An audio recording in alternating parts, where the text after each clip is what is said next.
जय हो श्री कृष्ण भगवान।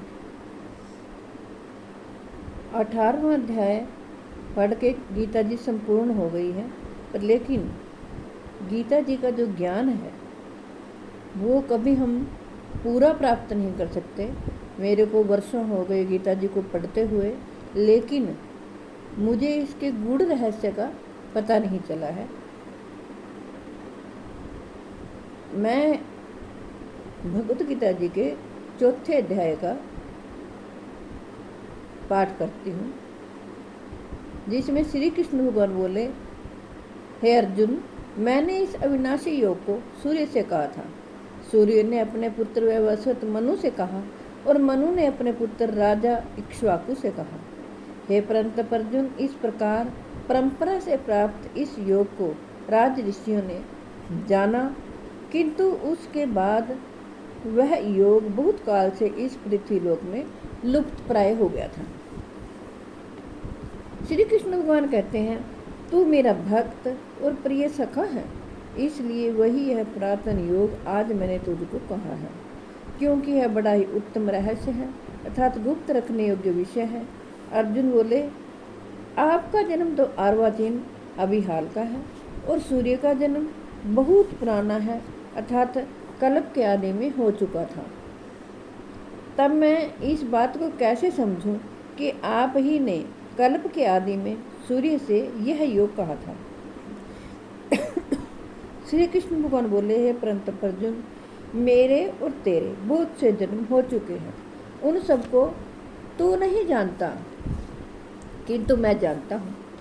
मैं अजन्मा और अविनाशी स्वरूप होते हुए भी तथा समस्त प्राणियों का ईश्वर होते हुए भी अपनी प्रकृति को अधीन करके अपनी योग माया से प्रकट होता हूँ।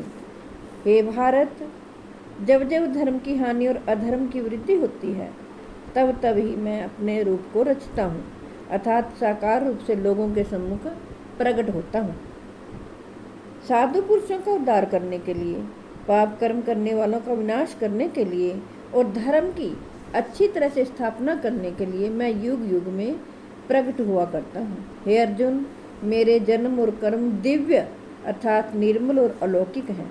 इस प्रकार जो मनुष्य तत्व से जान लेता है, वह शरीर को त्याग कर फिर जन्म को प्राप्त नहीं होता, किंतु मुझे ही प्राप्त होता है।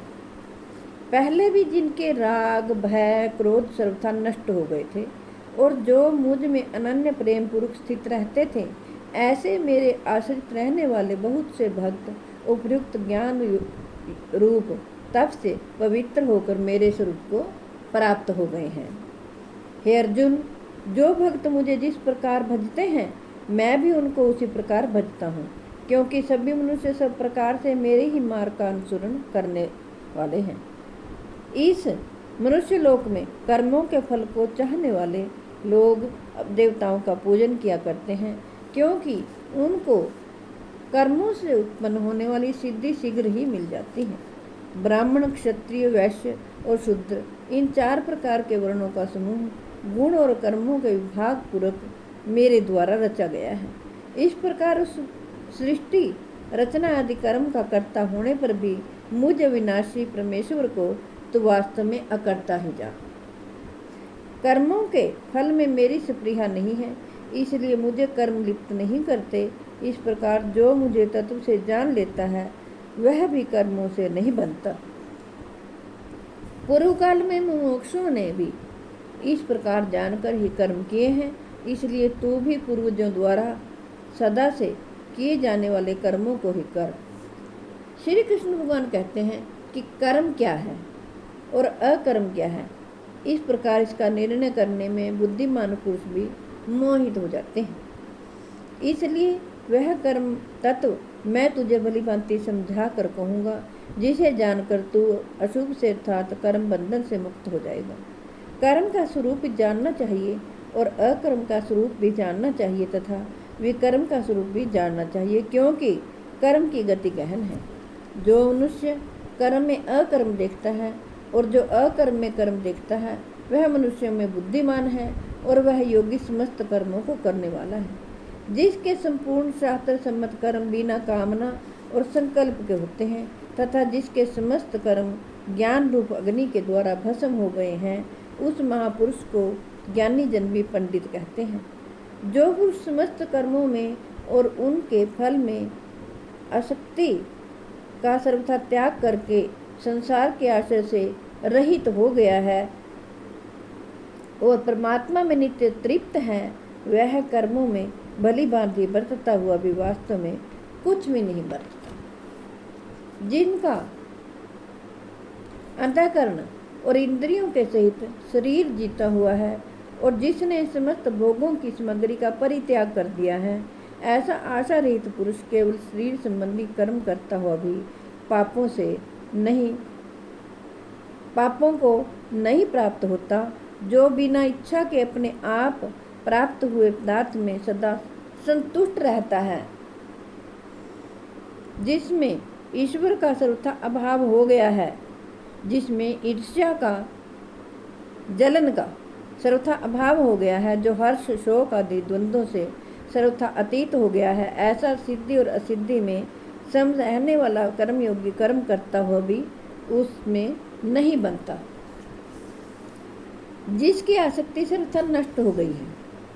श्री कृष्ण भगवान कहते हैं, जो देहाभिमान और ममता से रहित हो गया है, जिसका चित्त निरंतर परमात्मा के ज्ञान में स्थित रहता है, ऐसा केवल यज्ञ संपादन के लिए कर्म करने वाले मनुष्य संपूर्ण कर्म भली भांति विलीन हो जाते हैं। जिस यज्ञ में अर्पण अर्थात श्रुवा आदि भी ब्रह्म है और हवन किए जाने योग्य द्रव्य भी ब्रह्म है तथा ब्रह्म रूप कर्ता के द्वारा ब्रह्म रूप अग्नि में आहुति देना क्रिया भी ब्रह्म है, उस ब्रह्म कर्म में स्थित रहने वाले योगी द्वारा प्राप्त किए जाने योग्य फल भी ब्रह्म ही है। दूसरे योगी जन देवताओं के पूजन रूप यज्ञ का भली भांति अनुष्ठान किया करते हैं और अन्य योगी जन पर ब्रह्म परमात्मा रूप अग्नि में अभेद दर्शन रूप यज्ञ के द्वारा ही आत्म रूप यज्ञ का हवन किया करते हैं। अन्य योगी जन श्रोत्र आदि समस्त इंद्रियों को संयम रूप अग्नि में हवन किया करते हैं और दूसरे योगी लोग शब्द आदि समस्त विषयों को इंद्रिय रूप अग्नियों में हवन किया करते हैं। दूसरे योगी जन इंद्रियों की संपूर्ण क्रियाओं को और प्राणों को समस्त क्रियाओं को ज्ञान से प्रकाशित आत्म संयम योग रूप अग्नि में हवन किया करते हैं। कई पुरुष द्रव्य संबंधी यज्ञ करने वाले हैं, कितने ही तपस्या रूप यज्ञ करने वाले हैं तथा दूसरे कितने ही योग रूप यज्ञ करने वाले हैं और कितने ही अहिंसा आदि तीक्ष्ण व्रतों से युक्त यत्नशील पुरुष स्वाध्याय रूप ज्ञान यज्ञ करने वाले हैं।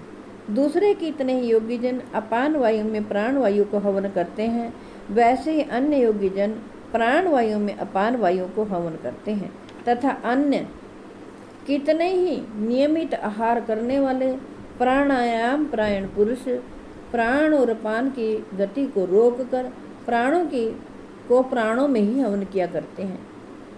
ये सभी साधक यज्ञों द्वारा पापों का नाश कर देने वाले और यज्ञों को जानने वाले हैं। जय हो श्री कृष्ण। हे कृष्ण गोविंद हरे मुरारे, हे नाथ नारायण वासुदेव।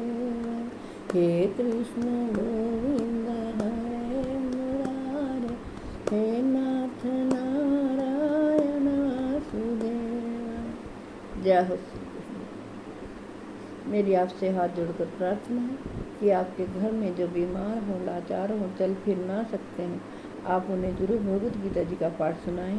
अपने बच्चों को भी भगवत गीता जी का पाठ सुनने के लिए, पढ़ने के लिए प्रेरित करें, ताकि श्री कृष्ण भगवान सदा उनकी रक्षा करें और वो सद्मार्ग पर चलें। विश्व के कल्याण के लिए, जगत के कल्याण के लिए मैंने ये भगवत गीता जी का पाठ सुनाया है। मैं आशा करती हूँ आप सभी इसका लाभ उठाएंगे। जय हो श्री कृष्ण।